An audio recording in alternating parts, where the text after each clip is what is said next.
So there's an article out by Chris Rufo in City Journal, which is, I'm really glad I found City Journal, the website. Has pretty good articles. It's definitely a news source that I haven't been familiar with. So Chris Rufo is known for working with legislators, I guess, in red states to pass laws. He's a journalist, but he's working with legislators to pass laws against CRT. It's been kind of wildly debated whether it's this type of legislation is actually successful, because CRT is mostly kind of like a cultural issue problem. So I don't know how much you can fix cultural issues with laws, but he has a link of a bunch of articles about documenting the woke permeation. How some these big corporate companies are adopting this like anti-white diversity training, and it seems like a fad. I don't think it probably can't go on. It's like one of those things where, like, this stuff, like, if you were to actually read it and take it seriously, it has the feeling of, like, let's say you're remodeling a house and then there's like a newspaper or some like really politically correct cartoons from like the 20s or the 40s or whatever, it has like that type of tinge to it. It's like, I'm pretty sure a lot of these activists or race activists are gonna change their tune and have a different take and slant on race.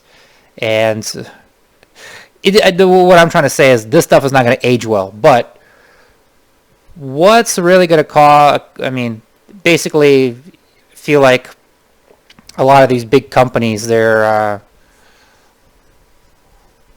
probably, like, one, some of them are really propagandized by the left, and two, they think that, hey, we're making a lot of money here, and we don't want any kind of like racial scandal, so we'll just pay these racial hucksters to we'll buy their programs, have our company employees take their class, suffer through these classes, and we'll keep continuing making the money, and we've done our part for social justice. Now I got a comment on like one of my last videos about saying that like, I made a comment about like left-wing cancellations, and somebody was saying, well, there's as much of right-wing cancellations, and then they've been around forever. But where's the right-wing cancellation on this? I mean, you'd think that this is so egregious if you have a company that's teaching its employees or hiring instructors that are well, here, I'll read this part here. I have obtained a cache of internal documents about the company's initiative called Listen, Understand Act, which is based on the core principles of critical race theory, including intersectionality, systemic racism, white privilege, white fragility. CEO John Stakely launched this program last year and subsequently has told employees that private corporations such as AT&T have obligation to engage on this issue of racial injustice and to push for systemic reforms in the police departments across the country. Here it goes. According to a senior employee who agreed to speak on condition of anonymity, managers at AT&T are now assessed annually on diversity issues. So you have a diversity score too, which is kind of funny. You have productivity, how many bathroom breaks you take, how many pins you wear, how sharp you look, how shiny your shoes are, and you have a little the diversity score. I mean, I'm sure if you're black or brown, that's like on 10 maximum. But if you're white, you better take these classes, or you better signal. You better signal all the right things with mandatory participation in programs such as discussion groups, book clubs, mentorship programs, and race re-education exercises. White employees, the source said, are tacitly expected to confess their complicity in white privilege and systemic racism, or they will be penalized on their performance reviews. As part of the overall initiative, employees are asked to sign a loyalty pledge to keep pushing for change, with suggested intentions such as reading more about systemic racism and challenging others. Language that is hateful. If you don't do it, the senior employee said, you're considered a racist. AT&T did not respond when asked for a comment. I mean, one, this seems like it's got to have the opposite effect. This, I mean, I can possibly see how the George Floyd incident, you'd see you see a black man get killed by a cop, and he's helpless, begging for air or whatever, and that really changes people's perception of the race and policing and stuff like that. But this seems like it'll go in the complete opposite way.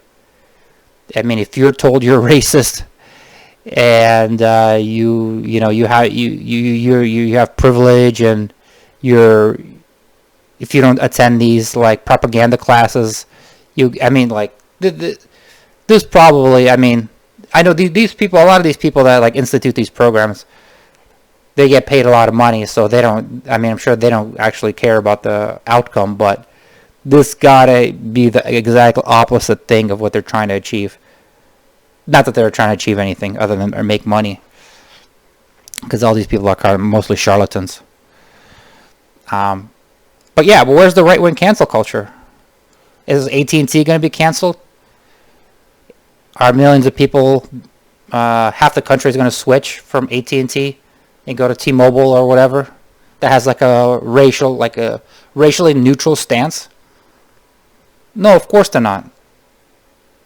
So, the right wing is pretty. The whole thing with like Kaepernick and Nike, the right wing swore off Nikes and say they'll never wear it, but there's a huge imbalance of power here. You'd think that, who was the author that said, if you want to know who's in power, just who you can't make fun of or criticize? Well, you can criticize white people all you want, so I don't really get the whole such white privilege here. On the first page of AT&T's Listen, Understand Act, why is it always about race, though? Why can't we understand like economics or something useful? Internal portal. The company encourages employees to study a resource called White America. If you want to know who's responsible for racism, look in the mirror. The article claims that the United States is a racist society. It lays out thesis plainly. White people, you are the problem. Regardless of how much you say you detest racism, you are the sole reason it has flourished for centuries. So basically they're saying white people are the only reason for racism. That's probably because white people were the dominant in history, for whatever historical reasons. And if the other culture was dominant, they would be the racists, or they would have an aura of superiority. So does it really have to do with lack of melanin? The author Dehem Glotton writes, American racism is uniquely a white trait, and black people cannot be racist. White women, she claims, have been telling lies on black men since they were first brought to Americans in chains. So, but they didn't have the word Karen back in the day. In the Acts section of the training program, AT&T encourages employees to participate in 21-day racial equity habitat challenge that relies on concepts of whiteness, white privilege, and white supremacy. The program instructs AT&T employees to do one action to further their understanding of power, privilege, supremacy, oppression, and equity. The challenge begins with a series of lessons on whiteness, which claims, among other things, white supremacy baked into our country's foundation. Whiteness is one of the biggest and most long-running scams ever perpetrated. Longest-running scam. in that weaponization of whiteness creates a constant barrage of harm for minorities. 21 Day Challenge also directs employees to articles and videos promoting fashionable left-wing causes, including reparations, defund the police, trans activism, with further instruction to follow, quote, repost and retweet. Organizations include the Transgender Training Institute and National Center of Transgender Equality. I mean, if I was to take a corporate job like that with this type of with this type of suffering and torture, you better believe I'd be at least it's got to be like double the usual salary, right? If you're gonna bite your tongue and sit through this, yeah, you got to ask for more money.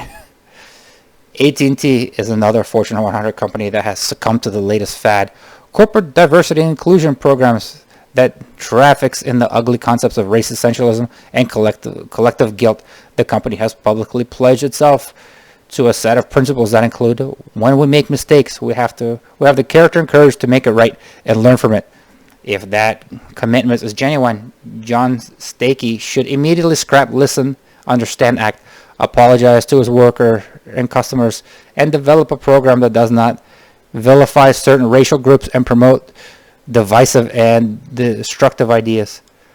Well, at first I was a little wary of government laws and government actions to stop CRT, but what DeSantis was signed, I guess, or I guess was being debated, was that basically like schools and places of employment, they can't teach or make people say that one race is superior to another race. While I think this is kind of ham-fisted and, largely government should stay out of, private business. I mean, maybe I'll eat my words. Maybe this is something where this law could help.